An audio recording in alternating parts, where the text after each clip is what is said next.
On today's episode of the Clinical Excellence Podcast, I'm joined by one of my patients. I think one element that's constantly discounted, I think you as a doctor are sensitive to this, and a few other people are, but most aren't, is the different nature of time for the doctor and the patient. To the doctor, we'll get the result tomorrow, seems pretty immediate. To the patient, that might mean I'm going to sit up for the next 24 hours wondering if I'm going to die. We're back with another episode of the Clinical Excellence Podcast, sponsored by the Bucksbaum Institute. During this podcast, we discuss, dissect, and promote clinical excellence. We review research pertinent to clinical excellence. We invite experts to discuss topics that often challenge the physician-patient relationship, and we host conversations between patients and doctors. I'm Adam Cifu, and today I'm joined by one of my patients. She and I decided that we would not use her name today so that she could speak freely, which I trust she will. She's a prominent academic with expertise in communication, and she's here to talk about patient-doctor communication from the patient side of things. Thank you very much for joining me. It's a pleasure. So you're someone who professionally thinks a lot about how people communicate and actually how to teach people to communicate, more effectively or better. You're also someone who's certainly seen the medical profession from the patient side and has not been shy about telling me your thoughts. So maybe sort of limiting ourselves to just the doctor-patient communication, which is what we're here for. I'll ask you what have you seen well in your interactions with medicine?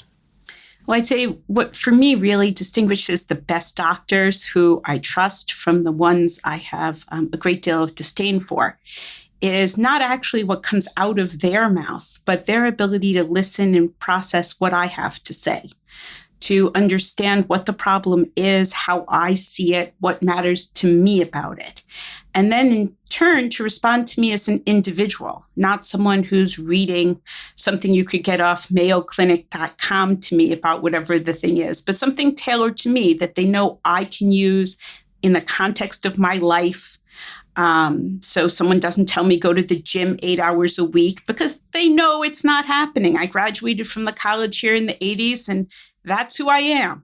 So someone who will instead give me something that's very personalized, that shows that they hear me. So I think that really the best listeners make the best communicators. What do you think? I'm already going to go off my script. What do you think? That seems pretty obvious, right? And it is something that we certainly teach medical students, right? We say, listen to the patient. They'll tell you what's wrong with them. That's like some classic thing that probably but you see what you say is tell them what's wrong. Yeah. That isn't always the only piece of information to extract. Yeah. And that's part of the problem. They are looking for little pieces of information. They're not actually listening to the whole of the situation. And that leads them to see the patient as a disease and a constellation of symptoms, not a human being with a disease or a constellation of symptoms. So I think that's part of the problem. So before you cut me off, I was going to say, what do you think gets in the way of people doing that? Because also when we teach students, look, this is a medical history, right? It involves, we think about the, biopsychosocial model of medicine and that, you should learn who is this person? Where are they coming from? What are their concerns? What are they looking for in their life? But I know that doesn't happen, right? And you're clearly expressing that doesn't happen. Do you have a sense why that is? Maybe it's because it's something that really can't happen in one meeting. Yeah.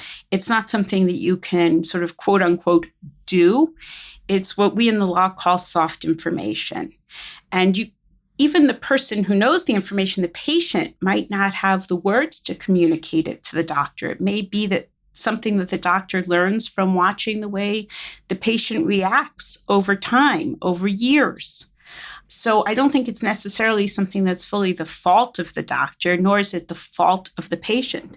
I think it's more the system that rushes doctors, that rushes patients, that focuses so much on symptom and disease rather than a human being. So I'll give you an example. Great. I call a clinic here, a general clinic, gynecology, let's say. And they say, what's wrong with you? So I don't know. I have pain in that general, in the lady parts. So they say, well, what's the diagnosis? I say, why? They say, well, the doctor sees this disease on Monday and that disease on Thursday. Which is it? I said, well, that's the question. I'm sorry, I can't put you on the schedule. Well, is that person hearing? There's something profoundly messed up about that approach. And it starts well before the doctor and the patient. I don't think it's something you can expect a young person to learn, to do in one setting. I think maybe that's part of the problem. Yeah. I love that point because it is something that we often have to talk to the residents over and over again. And this is in the, sort of the general medicine primary care clinic that you don't need to get everything done this visit, right? This is a relationship. This person's, if they're not dying in front of you, right, this can take 3 years to sort of cover everything and establish the relationship. And it's interesting. I think that just doesn't sort of fit into a undergraduate medical education kind of medical school communication or clinical skills type course. It's not the model of making a diagnosis. Okay, so this is probably a predictable question given what we've talked about already. And maybe you'll just say, I already answered that question, or maybe you want to expand on it a little bit. But, what are the specific things that you've seen done poorly that you would say, God, you got to change that? Well, to be honest, when I've seen it, I have mostly spoken up in a contemporaneous sort of way. So I had a mastectomy and they gave me both pre-op and post-op instructions. Yeah. And as someone whose academic specialty involves the precise use of language, let us say, neither set of instructions was clear. I had absolutely no idea what these instructions were talking about. And I'm a highly educated person. And I couldn't believe that the night before a major surgery, which is stressful enough, you open this package of wipes and the instructions from the clinic and the instructions on the wipes are completely contradictory. Right. And they can't both be done. And things like this just add stress, or aftercare instructions for dealing with plaque drains and things like this. I think that medicine needs to be a little more open, that there may be other people than doctors who can write with greater precision. Technical writers bring in some extra expertise.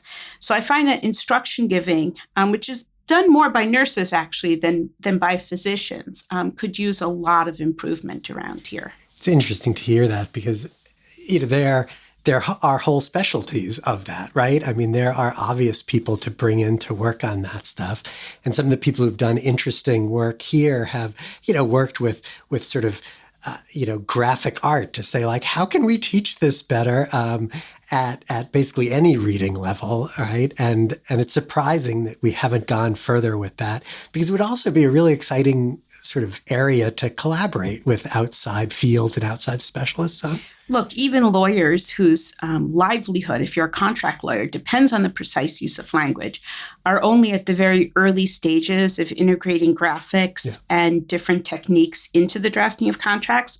But there's a lot of really interesting work being done at the University of Helsinki. Yeah. So you might want to have a look at that. Great. So let's go to another world and imagine some medical school called you up and said, we heard this podcast because, boy, everybody listens to the Clinical Excellence podcast, and said, we'd like you to design a curriculum for whatever year student you want, first year, second years, people who've already been in the clinic, on how to communicate effectively with your patient. Where do you think you would start with that? Sort of where would you get at these students? How would you teach them that?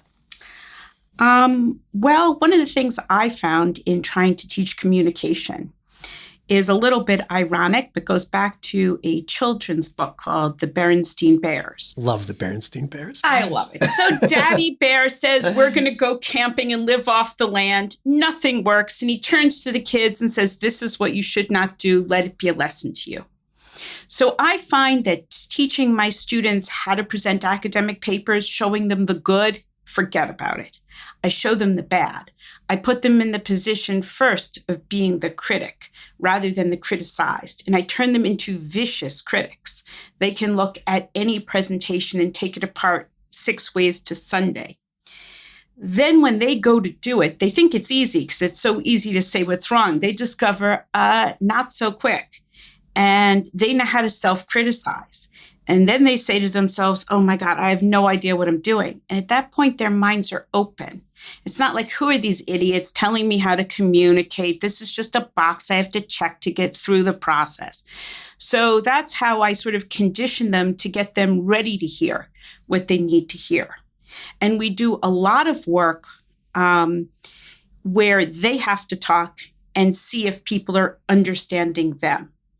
And not just experts, not just the big boss professor, but go around the room, take a model doctor-patient conversation, ask a resident to say how they would do the oral note on the visit. Yeah. Then ask someone else and someone else. And as you get more, you see very quickly how different people watching the same thing hear completely different things. And that again opens the students' minds to just how hard this is. Because I think people think communication is easy. People say to me, you're teaching students who are going to spend their lives communicating. What do you mean you need a course in communication? I can't even call it a course in communication. I call it something completely different, but it is a course in communication. I love the way you talk about, sort of teaching the critique, because where I see that done often in the curriculum is where people critique classmates, right? So classmate interviews a patient, 4 students watch that and have to give feedback, but it's terrible because everybody's trying to be too gentle, right? Even the faculty member who's there at the time doesn't want to come off as the jerk, being like, I'm the one person who's going to criticize the student. Where I see it work best is exactly as you say, is when you're watching a video of yourself, right? You know what doesn't work. You see it, you're appalled by it. And then often having somebody there, maybe just going over the video who wasn't there with the patient to say like, okay, tell me what you did wrong, and then to build on that. But it's a great idea and so interesting to really start with, okay, we're going to watch someone else do this. And, maybe they're good, maybe they're bad, but there's always something they can improve on, and let the students start working there. Well, the other way to diffuse that reluctance to criticize peers is to task the person doing the interview and say, I want you to do some things deliberately well and some things you think shouldn't be done. And that way, it feels like the things that shouldn't be done are just there to be identified. And of course, the person did it deliberately. Right. And that's a way to break down the barrier of shame in the classroom if you have to do it in the classroom. That's great. I had a wonderful experience as a medical student, and I'll tell a story because it's my podcast. I can tell a story. It was when I was a medical student and was interviewing a patient on the psychiatry service, which was videoed, and then we watched it. And I thought I was falling apart. I couldn't figure anything out with this poor man I was interviewing. And as my classmates watched it, they're like, oh my God, you did such an amazing job pulling him out. And it's because I didn't realize at all that this person was psychotic. He was talking about his hallucinations. And I was so confused that I kept on asking questions. And my wonderful classmates, I don't know if they didn't realize that I couldn't figure out what was going on, or they were just being kind, but it was a learning experience. So you, fortunately, have a lot of time in front of you as a patient. I know from working with you over the years that you are not shy about telling people how you feel. And you generally, I think you don't think so, but you generally do it in a good, productive way. How do you feel like you work well with the doctors you do work well at to sort of give feedback as times go? And are there suggestions to sort of both the doctors, I guess, who listen to this and the patients who listen to this about like, how can, you as a patient or you as a doctor looking at your patient sort of improve in this realm? Well, I think as a patient, I could be more concise. That's something I could control and certainly do better. And that's in the feedback you give, you mean? No. I mean in how I present information to a doctor. Sometimes I'll get nervous. I'll present some of the information. Then it'll dawn on me an hour later something else.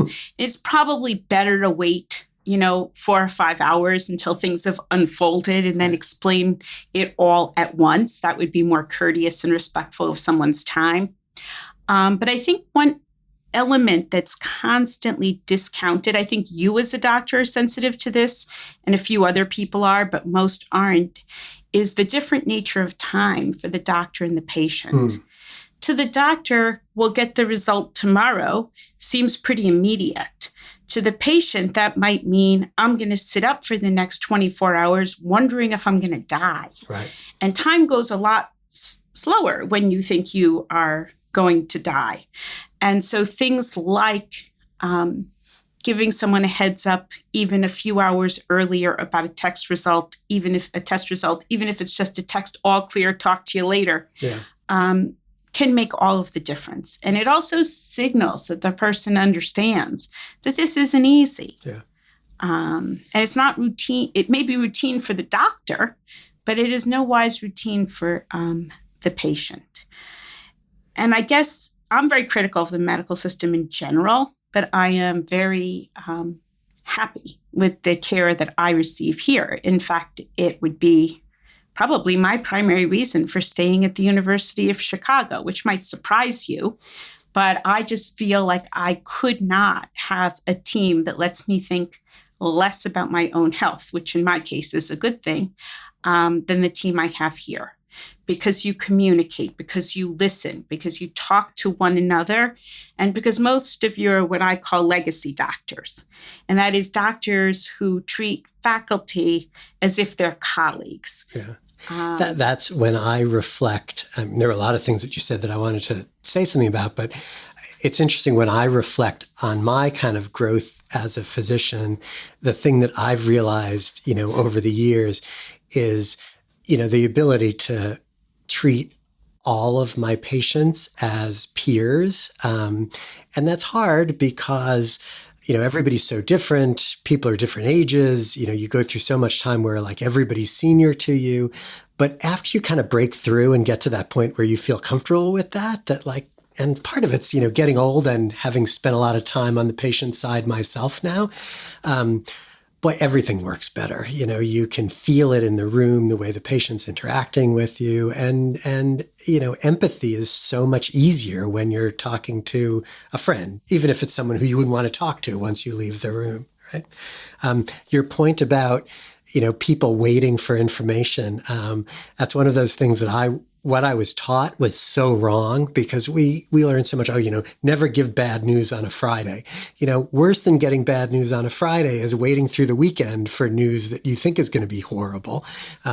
So, put aside an hour to give the bad news on a Friday and then put aside time on Saturday and Sunday that you can follow up with the person, if they need to sort of debrief at other times over the weekend.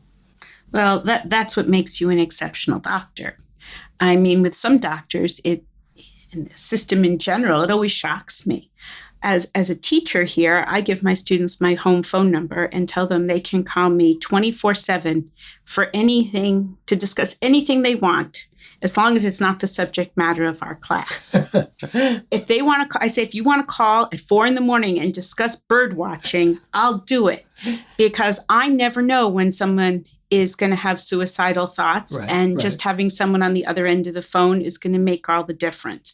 And it's always ironic to me that here I am, an educator, and my students can reach me anytime. My father was a corporate lawyer who worked for things like General Motors and big oil titans. His clients could reach him 24 hours a day. Yet I could get a voicemail saying, you have a tumor in your brain, and not be able to reach anybody for 24 hours. Yeah. A world like that, wholly apart from the medical system, is just a world that doesn't have its values straight all around. And I think the medical system needs to catch up a little bit with the fact that the world is what it is. And not everybody can drop everything in their life to attend to their medical care. And that's something that I think is important. I want to thank you so much for coming and sitting with me and talking about this stuff. This was really interesting. I think I learned some stuff, and hopefully our listeners learned something as well. So thanks for joining us for this episode of the Clinical Excellence Podcast. We're sponsored by the Bucksbaum Institute for Clinical Excellence at the University of Chicago. Please feel free to reach out to us with your thoughts and ideas on the Bucksbaum Institute Twitter page. The music for the Clinical Excellence Podcast is courtesy of Dr. Malin Martinez.